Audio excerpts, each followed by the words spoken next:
Hi, welcome to Culturally Determined. I'm your host, Aryeh Cohen-Wade, and my guest today is Will Sommer. Will, could you please introduce yourself? Hi, my name's Will Sommer. I'm a politics reporter at the Daily Beast. I co-host a podcast called Fever Dreams about the right-wing internet and media. And I'm the author of Trust the Plan, The Rise of QAnon, and the Conspiracy That Unhinged America. Thanks so much for coming back on, and congratulations on the book. So, the last time you were on this show was about 5 years ago. It was, let's see, it was July 2018, and this show was on the Blogging Heads platform at that time. And we talked about a couple, unusual things happening in the online right. We talked about the cartoonist Ben Garrison. We talked about the Seth Rich case, how the Mueller probe indictments affected that. And we also talked about this new strange phenomenon called QAnon. And I rewatched a bit of that episode earlier today. And in some ways, it's quite quaint how we talk about this thing. And in other ways, it's very prescient. And you say we're going down the rabbit hole to like sort of explain what this weird thing is. And there's a so people left comments on Blogging Heads, and there was someone who commented, "Don't be distracted by that Q shit. People have been doing that for a long time. They bring a lot more to the table than Q." So at least someone 5 years ago was like, what is this nonsense? This thing, hmm who cares about all this shit? So you were definitely ahead of the curve when it came to paying attention to this in particular, but your beat had long been sort of unusual things happening on the right, the far right, the online right. And yeah, I mean, so now probably everyone, back then we were explaining, and I actually said, how do you pronounce this? Because I don't think I'd ever heard it spoken aloud before. So now probably everyone in America knows about QAnon because of January 6th and other, strange events that have happened in America in the past couple years. Okay, so yeah, you were really on this beat before almost any other mainstream reporter was. And now you have the book, Trust the Plan. Okay, I mean, just with that prologue, yeah, it's been a strange couple years. Like, how do you look back on this, and why this as opposed to some of the other weird things that were happening on the right? Why do you think QAnon is what took off, and now everyone in America knows about it? it is so interesting. I mean, as you said, I mean, I was following QAnon really within its first couple months, and it kicked off in October 2017 with these anonymous clues from this figure named Q. And I thought, I'd covered Pizzagate, which is sort of a QAnon precursor, and I covered these other movements that led up to it. But when I would go to these QAnon events, I went to one in April 2018 where a couple hundred QAnon believers marched in the streets of DC, and they went to the Justice Department and yelled at them and stuff like this. And I thought, wow, this is crazy. This is not going to get any bigger than this. And I'll just file this away as a weird experience. But it kept growing, and as you said, I mean, really up to January 6th. And what I hope to get across in the book is that this isn't just a sort of a weird internet thing people can brush off, or that I think the average citizen who's interested in politics and our democracy can sort of safely put in a file and decide they don't have to be concerned about. I mean, I think QAnon and more broadly this sort of conspiracy culture on the right has really become just really ever present in the Republican Party, and I think it's going to continue to pose issues for the country going forward.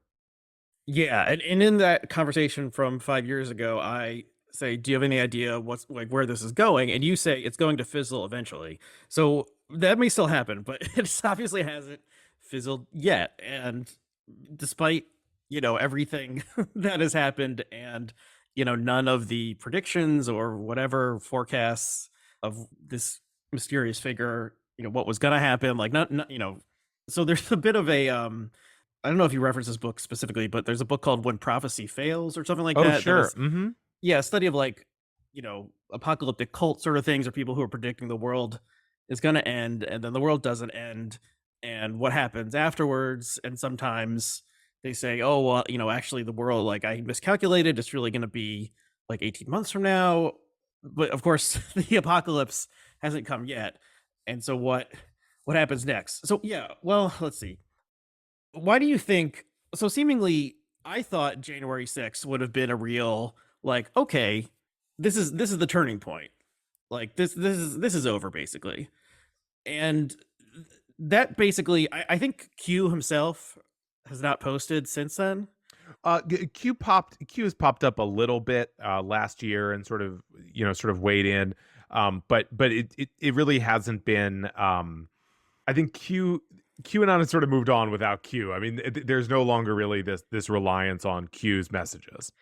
Right, which is interesting. I mean, it's sort of like, yeah, the founder of the cult dies or goes into a period of occlusion or disappears or something, and then the followers are like, now it's our turn to carry on the message sort of thing. I mean, you could say Yeah, it's like Jesus died and then the followers took it upon themselves to spread the message. Like that's sort of something like that. Obviously, that's an insane comparison to make, but like, yeah. I mean, sort of the phase we're in now is what I call in the books QAnon without Q. I mean, I think as you said, I mean, you talk about these moments when prophecy fails. I mean, the first QAnon clue was Hillary Clinton's going to be arrested October 2017.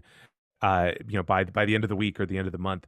And obviously that didn't happen. And so, one thing I thought I wanted to get into in the book is this fascinating aspect of human psychology where, you know, this is obviously fake and it is continuing to be proven fake. Even if you give it the so many benefits of the doubt, it is continually proven to be fake. And how do QAnon believers get around that? And the reality is they often sort of invent these new explanations. So in the case of Hillary Clinton, they say, well, she was arrested, but that Hillary Clinton you see on a book tour, that's not the real Hillary Clinton. That's a clone, right? right. Or maybe her pant leg looks weird. She's wearing an ankle monitor because she's under house arrest. But in the case of January 6th, I mean, that was the day that a lot of QAnon believers, including some who died that day, thought would mark the storm, sort of the apocalyptic moment where Donald Trump would become dictator for life and usher in a utopia, or at least as they see it, a utopia.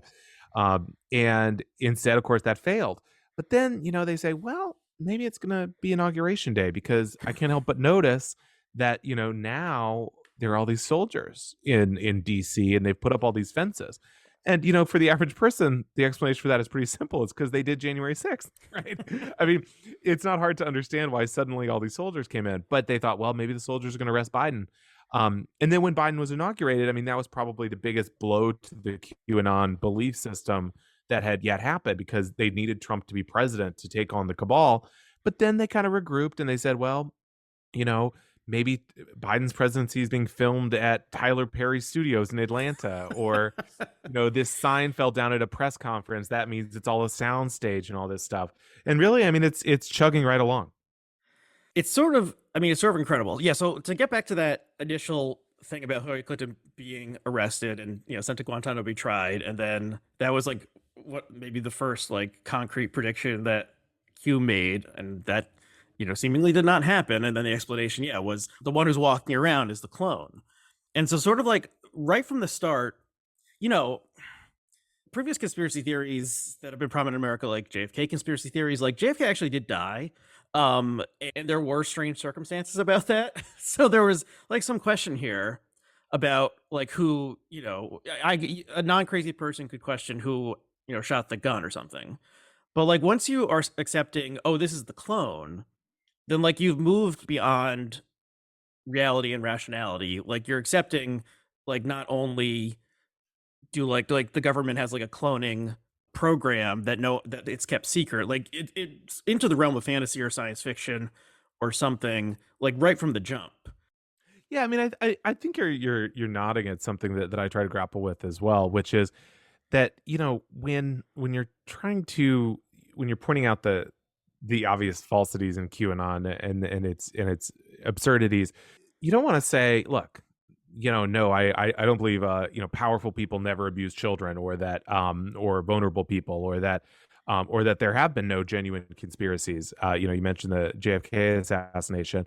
I mean, it's this leap that they make, as you say, where it's then okay. Jeffrey Epstein's death is mysterious, and there are a lot of unanswered questions about it. Therefore, I'm going to spend a couple days online and come to believe that Hillary Clinton eats children in the basement of a Washington pizzeria. And it's that sort of, I mean, she's not a QAnon believer as far well, I guess she's sort of a QAnon believer. But I talked to the woman who, the Dominion Fox News trial has been in the news a lot lately. Mhm. And so I talked to the woman whose email appears to have been the Oh, basis yes, for yes. a Maria Bartiromo segment that sort of kicked a lot of the Dominion stuff off, and sort of got Fox in all this hot water. And she just sort of existed. She claimed Antonin Scalia was killed in a human hunting expedition, like in the most dangerous game, and all this stuff. And she sort of existed in a world just beyond what we would consider like empirical evidence. Mhm. And so I said, well, where did you get this evidence? And, I thought she would say, I read it on a blog, right? I mean, that would be bad enough. But she said, well, I get coded messages through the radio, or I overhear people talking at the supermarket, and that it's these codes that I kind of weave in and out, or I think of the QAnon believers who think that they can divine messages from associating numbers with letters. So they take a look at the phrase, the storm is coming, and they assign numbers, and they say, oh my God, that's the same number as the phrase Donald Trump inauguration, or what have you. Uh-huh. And so, I mean, we're really dealing with people who don't exist in our realm of evidence really in any way. Right. So someone who says, I receive coded messages through the radio or something like that, that sort of person we would think, maybe a schizophrenic or something. A person who claims that the CIA has a secret message for them that they can hear, like this is a trope in American culture, but it's an insane, person who is mentally unwell and needs some sort of treatment or hasn't been taking their medications or something like that. That sort of person is able to amass influence online like that. That's very strange. I mean, the stuff with the numbers is and secret codes is interesting because like that goes way back, and there's some word for it that I'm probably mispronouncing or not getting right. It's like gematria or something. Gematria, yeah, and it's guaranteed that whatever we say is the wrong pronunciation. I've heard from, it's either gematria. Yeah. I whenever I say it, I hear from people who say I'm wrong, and I'm sure they're right, but it's just one of those things. Yeah, which I think goes back to like Talmudic studies and assigning numbers to letters, because in ancient Hebrew there weren't numbers, like the numbers served as letters, and so there's parts of this, I'm Jewish, there are parts of this that are part of Jewish culture of 18 is the translation, or the translation of the word for life is 18, and so you give like a bar mitzvah boy a check for $72 because that's a multiple of 18. Like, so that sort of thing has been in the culture. And there was this book, The Bible Code, that came out in the late 90s that is sort of a similar thing of like looking for secret messages or codes or something in human psychology that is looking for patterns and trying to figure out if there's some hidden pattern or connection, various things. But yeah, all this stuff really just took it to insane levels. And yeah, because Q is like the 17th letter of the alphabet. If Trump sent a tweet at like 5:17 in the evening, then that was a way of signaling to the followers that Q is real or something, when Trump is sending tweets constantly. So about 1 in 60 are gonna be on the 17th Yeah, I mean, minute. yeah, as you say, I mean, there's all these. There is so much numerical, or there's such a straining. I mean, I guess the way to pull this back is there's such a straining in QAnon and its sort of related belief systems for any actual proof, because there is no genuine evidence of it. And so you have these things where it's like every time Trump would tweet at the 17 minutes on the clock, that Q is the 17th letter of the alphabet. And so this would be like, oh my God, it's all true. We were right. Now, as you said, Trump used to tweet all the time. And so, if you're going to look at the history of his tweets, some of them are going to be at 17 minutes. And so, I mean, there is that aspect of it. I mean, they would look at his hand signals and say, well, or excuse me, I mean, I'm buying into it, describing them as hand signals, his hand motions. And they would say, well, he kind of made a circle, and, a circle kind of looks like a Q. So Yeah. maybe it's a Q. Whereas, the actual evidence of it, which would be, yes, Hillary Clinton has been arrested, for drinking children's blood. They're obviously, they never got close to that. So one revelation, not a revelation you did not come up with, but you talk about it in the book and credit this documentary that came out roughly a year ago, made a pretty good case for who QAnon actually is. The origin, or maybe not the original originator, the person the pair of people who took over the account, and it's a father and son named Jim and Ron Watkins, and they were living in the Philippines, I think. What Yeah. what do you think about all those things? Do you think that as an outsider, the documentary made pretty strong case that this is actually who was behind all this and the people who own the website where where Q posted, so that isn't like a crazy leap, and then putting it all together. Like, do you buy that, or at this point, or does it Yeah, I mean, no longer even sure. matter because it's moved beyond them? Well, I mean, I think it's very interesting to think about. I mean, certainly when QAnon started, I had my own attempts to figure out who was behind it. I sort of fell down my own rabbit hole, and interestingly enough, a lot of former Pizzagate promoters who sort of felt left in the cold by QAnon then sort of turned their obsession to figuring out who was behind Q. So there was a lot of material out there. But ultimately, I think in terms of who likely controls the QAnon account now, the best guess is, as you said, laid out in Q Into the Storm on HBO, that it's Jim and Ron Watkins. I mean, I think it hasn't been conclusively proven, but it probably is the best we're ever going to get. I mean, you have this moment in the documentary where Ron Watkins, the son, says, he basically implies, he says, well, this is what I've been up to with Q. I'm trying to, radicalize people effectively. And the filmmaker says, well, wait, so you're admitting now you run Q? And he says, well, there's kind of some equivocation there. But I think absent any other evidence or explanation, I think it is these two guys. And I think the best, as far as I can tell, I mean, certainly the father, Jim Watkins, is a really right-wing guy. And then the two of them together, I think they love stirring up trouble and sort of having this weird little way of influencing people. Yeah, the documentary is fascinating, and people should check it out if they haven't seen it. Because I mean, they're just such strange people, this father and son, and then but you've spoken to at least the son, right? Have you spoken or interviewed? I've spoken to the father. Well, you Okay, know what? I've spoken to them both. Yeah, you're right. because he was the Um, son ran for Congress in Arizona, and something yeah, that did not take yeah. off at all. Yeah, I mean, so these guys ran and still run. I think 8chan, which is now known as 8kun, which is an anonymous image board where Q ended up posting after starting on 4chan for a few months, and 8chan also became a big place for mass shooters to post their manifestos. And so Jim Watkins visited DC a few years ago for a congressional hearing, and I interviewed him then, and to sort of give you an idea of. I mean, this is not someone who is particularly tied again to notions of fact or and very into trolling people. I mean, he wore a Q button and he had pizza socks. And I said to him, I mean, this is like Pizzagate and QAnon, right? And he said, whoa, what are you talking about? I've never heard of QAnon. I mean, this is of course, the most famous thing on his website at this point. And then, yeah, Ron Watkins, it's an interesting thing, after Trump lost the election, Ron Watkins sort of reinvented himself as this election fraud hunter, Right. based on the fact that he had read the manual for a Dominion voting machine. So he went on One American News, and then he seems to have believed that, he could run, he could sort of have a separate from QAnon political career.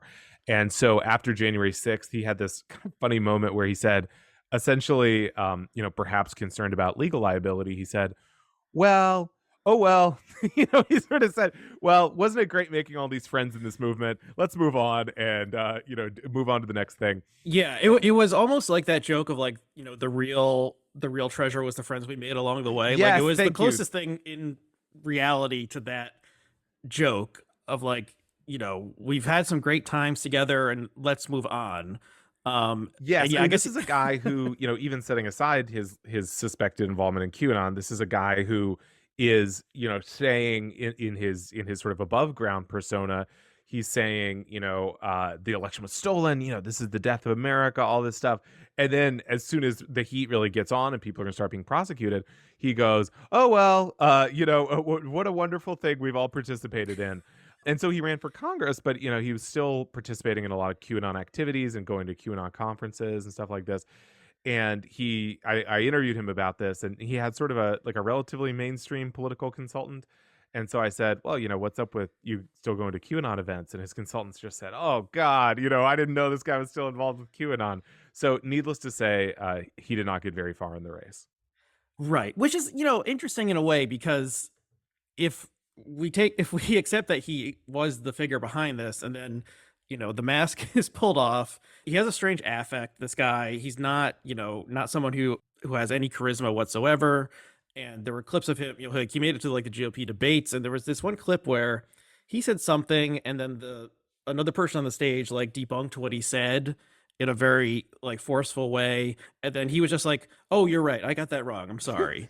But do you remember this one? This Yes, clip? It yes. was so it was just crazy to think that this was the guy, and he's just this weird dork guy. Like it's just so I don't know what to make of it. It's there's no sense to it seemingly.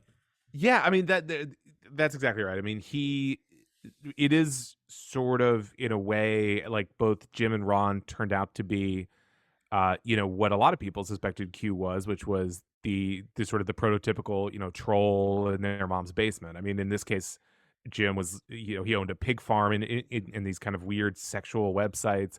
In many ways, they turned out to be much weirder, I think, than just a random person running Q would have been. But and that sort of brings it up to QAnon as it is now, because as it became clearer and clearer that Q was just a weird little guy, that he wasn't Michael Flynn, that he wasn't Don Jr., acting on Trump's behest. QAnon believers started to say maybe Q wasn't this sort of super spy that we believed him to be, but maybe he's just a very wise teacher, and what he taught us is real. And so maybe we're going to de-emphasize Q himself, and stop saying QAnon quite as much, but we'll still talk about the thousands of miles of tunnels where the mole children are imprisoned, and the elites drinking children's blood and stuff like that.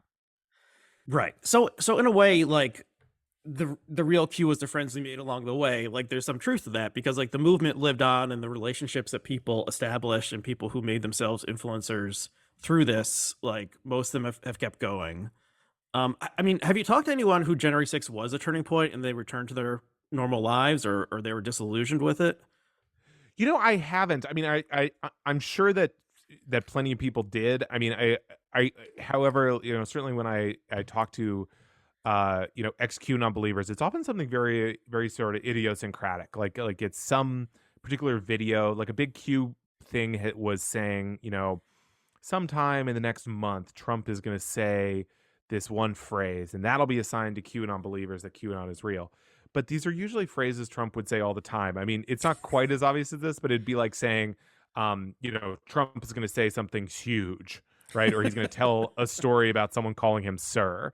And so, I mean, these things that, anyone who follows Trump with any sort of any time at all knows that he says this all the time. And so they said, oh, Trump will say the phrase tippy top at the Easter egg roll, or he'll say it in the month. And then he said it.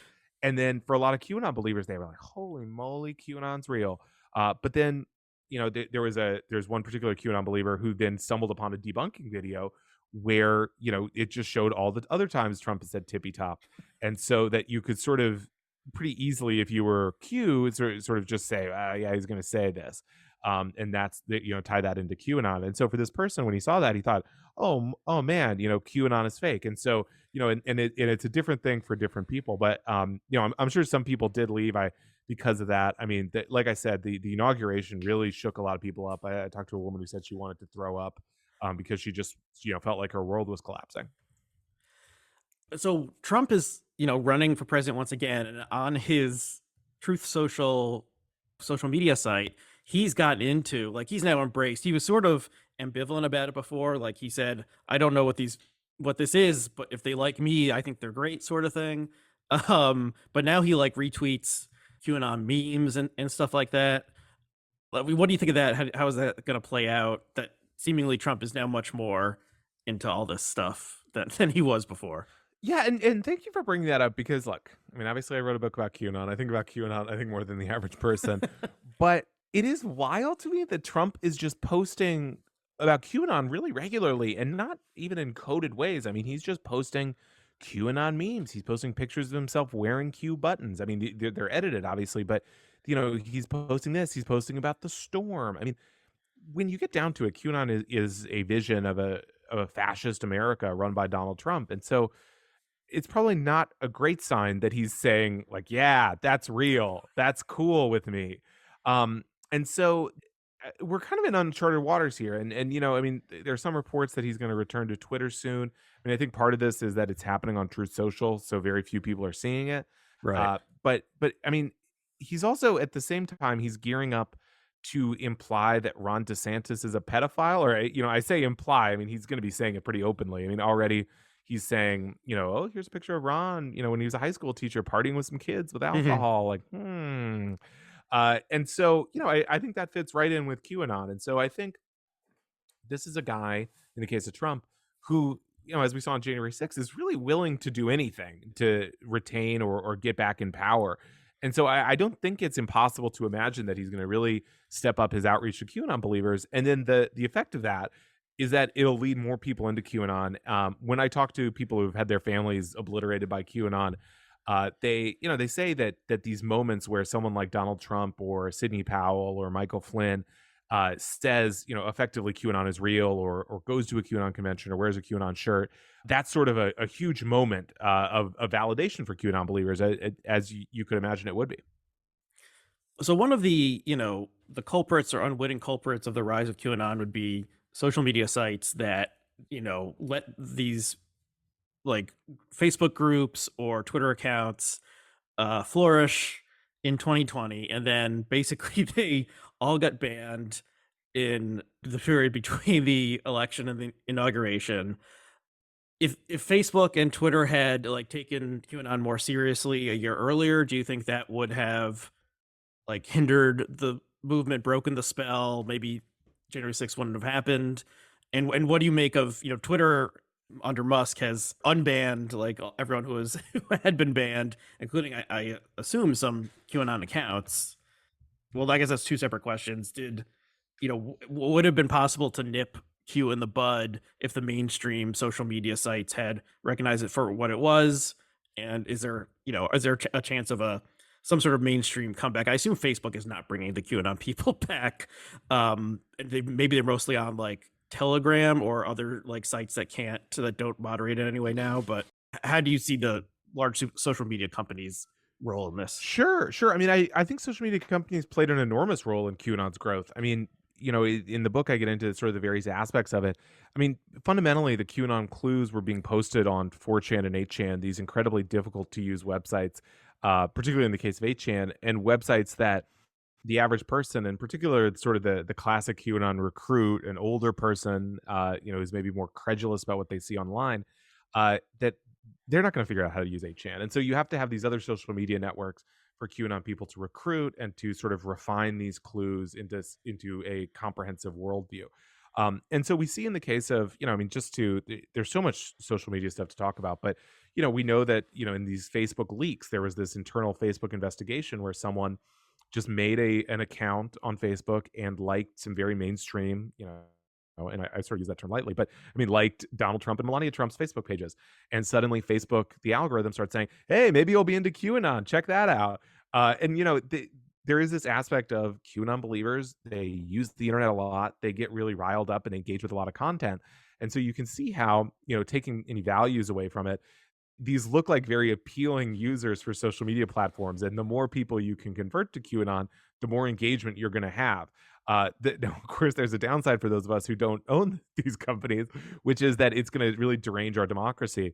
And that's what we saw. I mean, I will also say that, in the case of Twitter was really where a lot of these sort of harassment mobs of QAnon people went down, where, QAnon would post someone's tweet, or excuse me, Q would post someone's tweet or post my tweet or whoever. And suddenly you have thousands of people saying, Q sent me, like, I'll see you in Guantanamo Bay, buddy, all this stuff. And now Elon's letting all these people back on the platform. And so every few days on Twitter, I'll see a guy who got banned in 2018 or something, and I'll say, oh, I guess he's back. He's tweeting again. And so really, I think, right ahead of 2024, I think we're going to see again, this is another potential QAnon resurgence issue. And certainly it makes it easier for people to spread conspiracy theories more broadly. I mean, particularly if you can kind of sand off the idea that you're a conspiracy theorist and just sort of engage more freely on the platform and sort of inject these ideas as you do it. I'm thinking of a guy named Stu Peters, who's sort of like a knockoff Alex Jones. And after the East Palestine train derailment, he started just posting all of these random videos, some from the train derailment, some from elsewhere, sort of posing as this environmentalist, whereas really, I mean, this guy believes that there's serpent DNA in the vaccines to turn us all into little devils. But he's getting retweeted by members of Congress, and so Twitter makes that really easy for these people to gain a platform. So later, in one of the late chapters in the book, you talk about like Q going global or international, and sort of, even though this thing was very America and Trump centric, like offshoots have appeared in other countries. And so I think all the ones you talk about, the people who were receptive to this in other countries were right wingers or conservatives. um and you also read about, is it called Pink Q or something? There was sort of Yeah, a a like, pastel QAnon. okay, Yes. that was maybe more like a yoga mom, like people who had some sort of anti-vaccine leanings or something, or didn't like big pharmaceutical companies. Like there's been some, there was some movement towards a more progressive left or liberal version of this, but when it went international, seemingly it was like, supporters of like Bolsonaro, or it activated right-wing people in other countries besides America. What about conservatism as it exists currently, like, makes it so that these are the people who get activated by this sort of conspiracy theory? Yeah, I mean, it's fascinating that there is this aspect of, you would think of QAnon as really sort of an American phenomenon, but it's able to adapt, and sort of the would be QAnon believers in all of these countries project their own politics and their own sort of local villains and heroes onto it. So as you said, I mean, really big in Europe, in Japan, and in Brazil. It's really growing all over the world.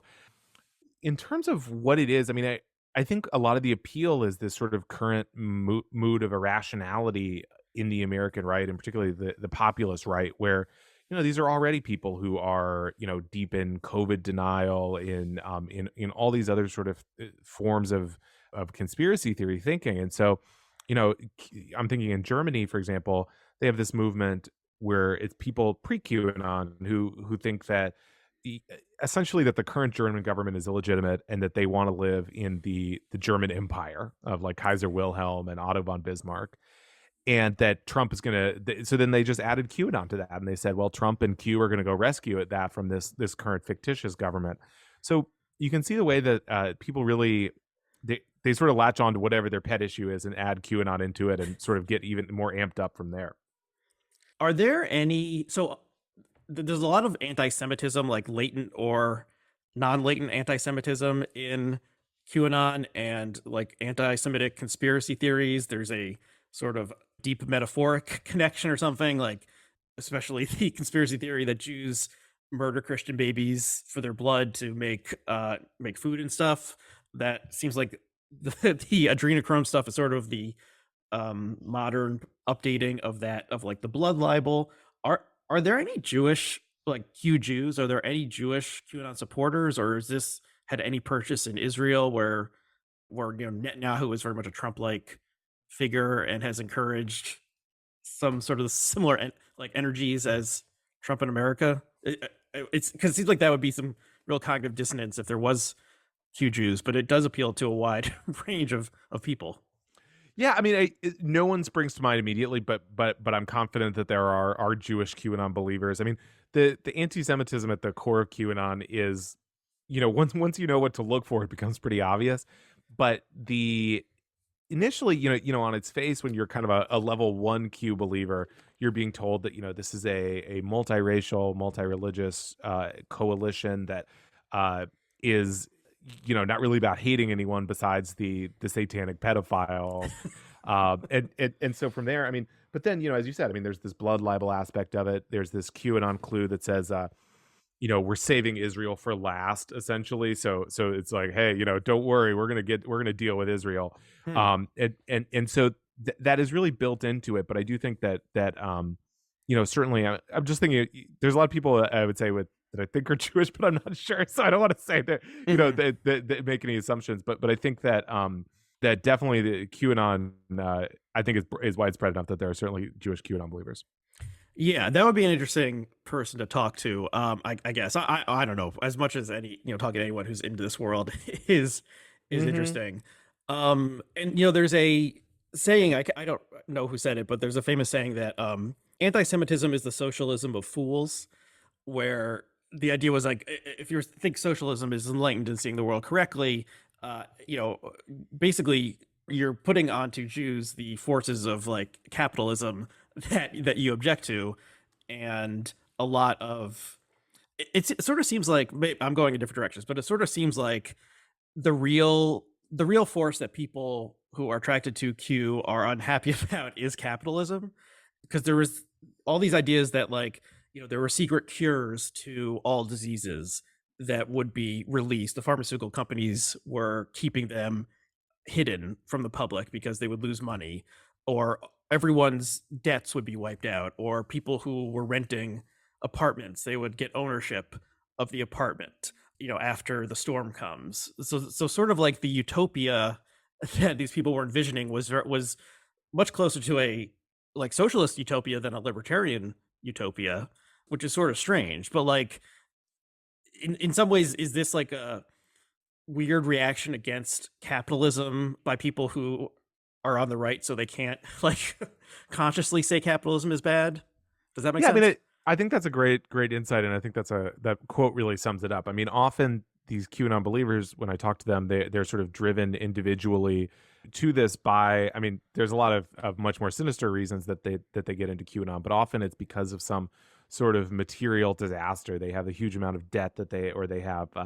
They have a disease and they can't get treatment for it because they don't have insurance. I mean, all of these sort of ills of the American system that they then attribute to, well, it's this nefarious group that's out to get me. And often, as you say, I mean, that's the cabal, and then that usually ends up being the Jewish cabal. But often their sort of baseline critiques of the American system are pretty left wing and not entirely wrong. It's just that they're completely resistant to seeing it at all as a left wing or a socialist take, and they decide instead, America and the capitalist system is great if only it weren't for this sinister cabal that's messing everything up. And so, you know, it, a lot of their insights are there to say, wow, the rich really have too much power. I mean, they boil down to these things, and then, as you said, I mean, it just sort of curdles into this anti-Semitism. Yeah, and I think there's like a mainstream version of this, which is what the GOP seems to want to really be running on, like over the next couple of years, which is like this idea that there's something called woke capitalism. Like capitalism is good, but there's this infection, this idea of wokeness that has gotten into capitalism. So we're fine with capitalism, but it's just this. It's got to be meaner. Yeah, Yeah. well, there's just this group, this like virus within capitalism called wokeness that is making it bad. So if we eliminate the wokeness, then we'll get back to pure capitalism, which is of course good.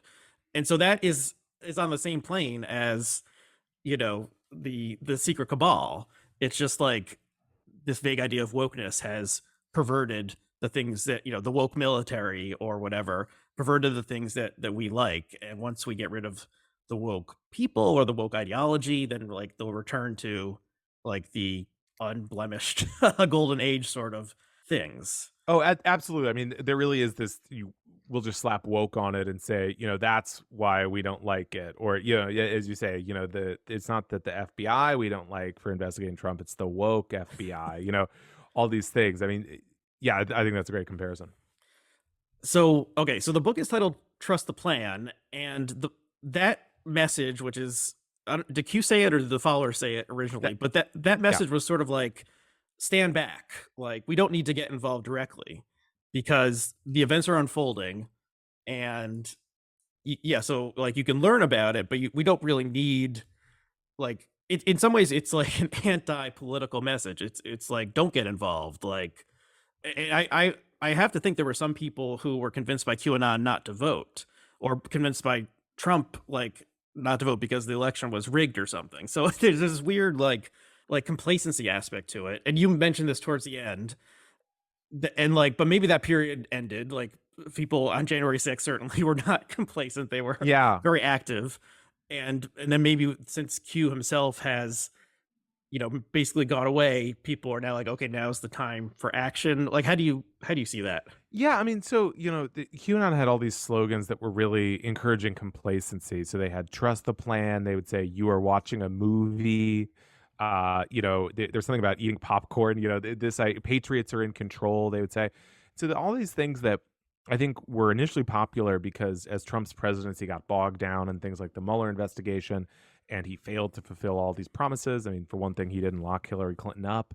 Right. And He then didn't even so build the wall. I mean, he built a little bit of the exactly. wall, but he didn't And build that much of the wall. and so I think it's worth noting. I mean, the QAnon really gets popular right around that time where it's like, oh man, if you were someone who really got turned on to politics by Trump and you were thinking he was going to really improve your life in all these material ways, suddenly all he's done is like do a tax cut for rich guys, and then and otherwise just had all these sort of bumbling, he fired Michael Flynn, all this stuff.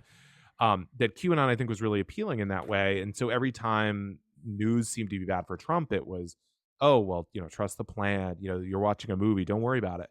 But ultimately, and but the book sort of follows what happens when people do trust the plan, and often it goes very south for them in their lives. But then, as you said, I mean, after Trump lost the election, a lot of people started waking up and saying, not QAnon was fake, but I guess Q needs my help. I guess I got to Mhm. step up.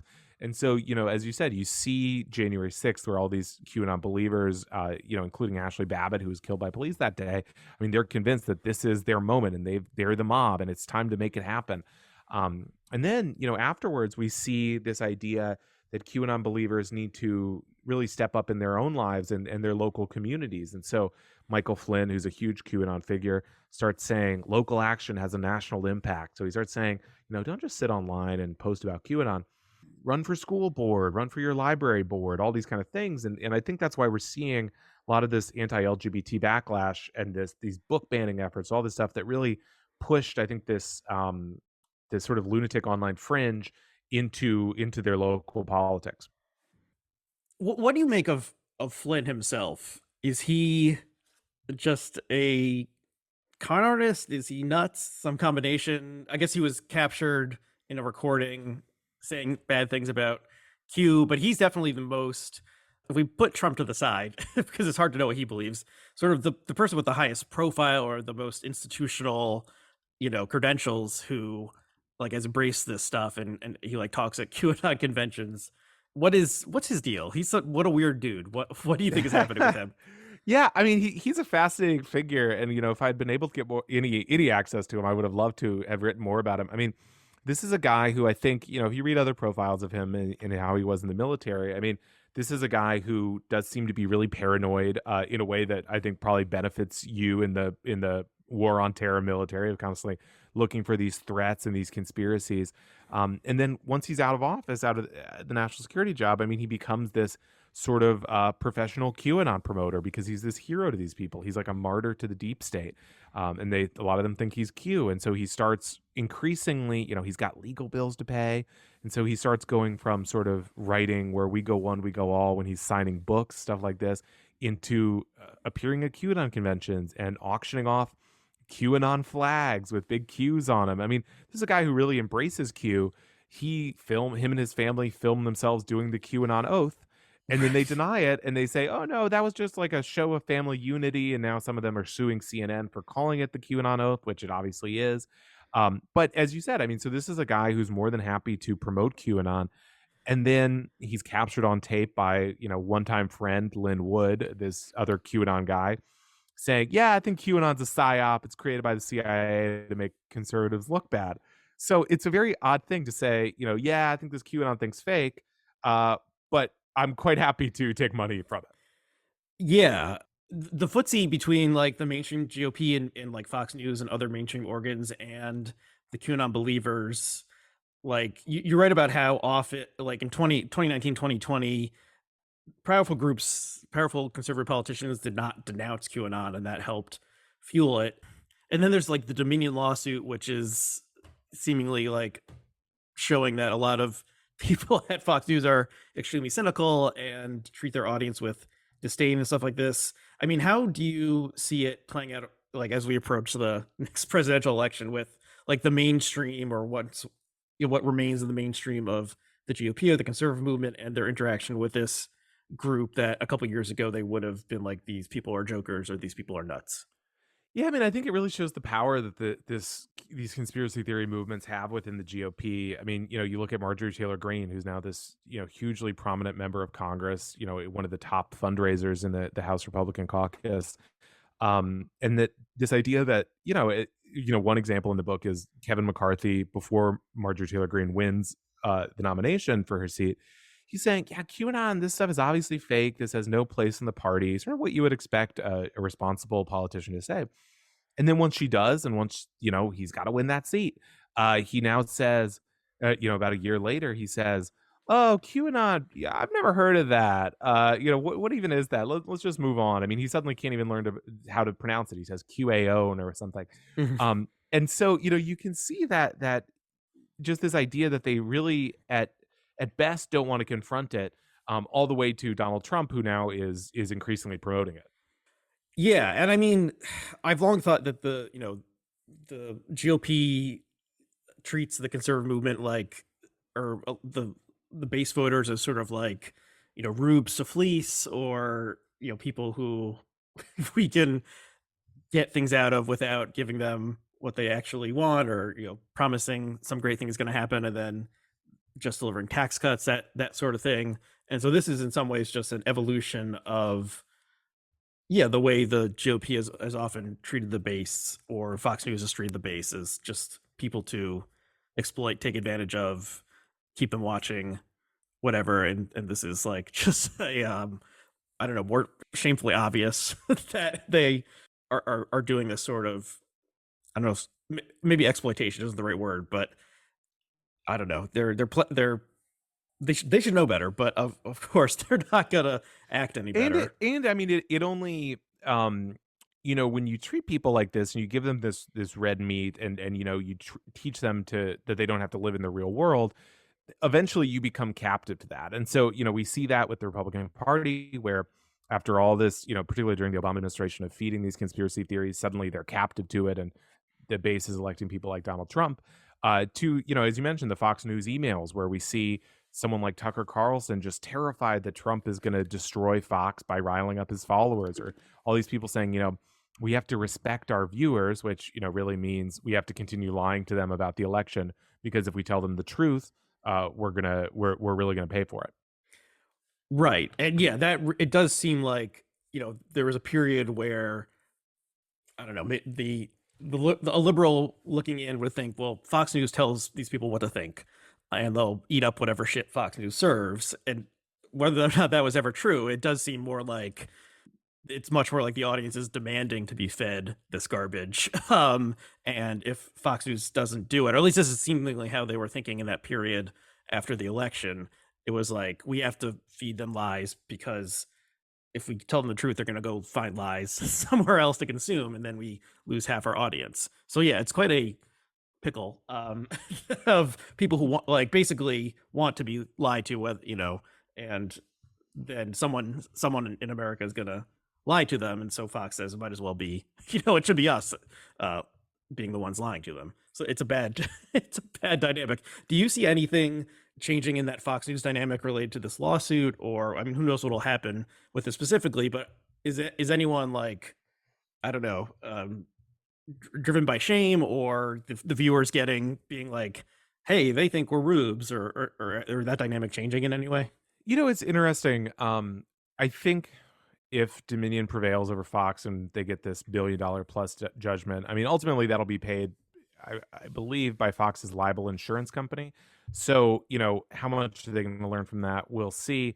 On one hand, I would have thought after Fox's Seth Rich lawsuits, I would have thought that they would have learned from it. But I think they just sort of get in these, and other outlets do too, they sort of get in these frenzies of saying, oh man, we gotta like, the base wants this, the audience wants they want a satisfying explanation, not just, well, Donald Trump lost, okay, there was COVID, there was all this stuff, but you have to say, the election was stolen.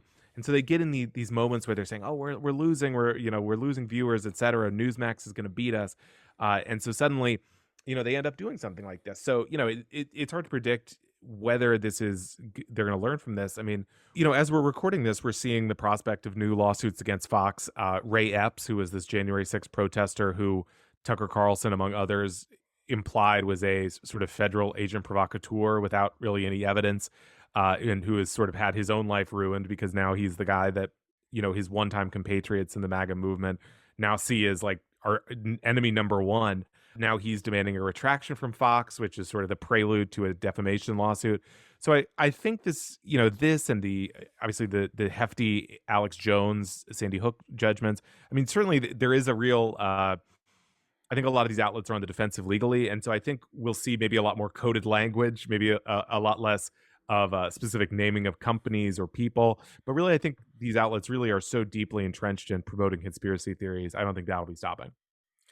Yeah. Do you have a how do you view Tucker Carlson, who, in my opinion, seems like a totally cynical figure, and he's very good at being on television and having people, continue to watch him, but seems to have no, I don't know, if you ever had an inner core, seems to have lost it.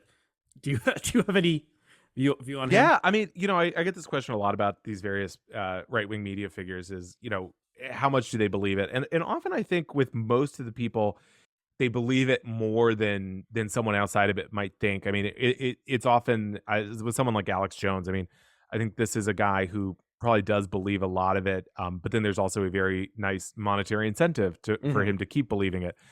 In the case of Tucker Carlson, I mean, I think those text messages show. I mean, this is a guy with his eye focused on the money. I mean, he's saying, "Oh, the stock price is down," all this stuff. I mean, there really is this sense that this is someone who, wants to sort of preserve his privileges and his influence, and is willing to kind of keep escalating what he's telling his audience to do that. Yeah, that makes sense to me. Okay, we're probably at the end of our time. Is there or before we wrap up, is there anything else you wanna mention? No, I think that's it. Okay, so the book is Trust the Plan: The Rise of QAnon and the Conspiracy That Unhinged America. A link to the Amazon page will be in the show notes. If people want to follow, you are still on Twitter. If people want to follow your latest stuff, where would you direct them? Sure. So I'm on Twitter at Will Sommer, Sommer. My podcast is Fever Dreams, where we talk a lot about stuff like this. Sort of the latest developments in the right wing media. And then again, yeah, the book is called Trust the Plan. So people should check it out. Yeah, you, like I said before, you were on this long before most other people took it seriously. So people should listen to you. You're a trusted source when it comes to this strange world. And people can follow me on Twitter at REACW. They can rate and review this show. They can tell their friends. Okay, well, thank you for coming back on. Congrats again on the book. Thank you to all the listeners out there. We'll see you again next time.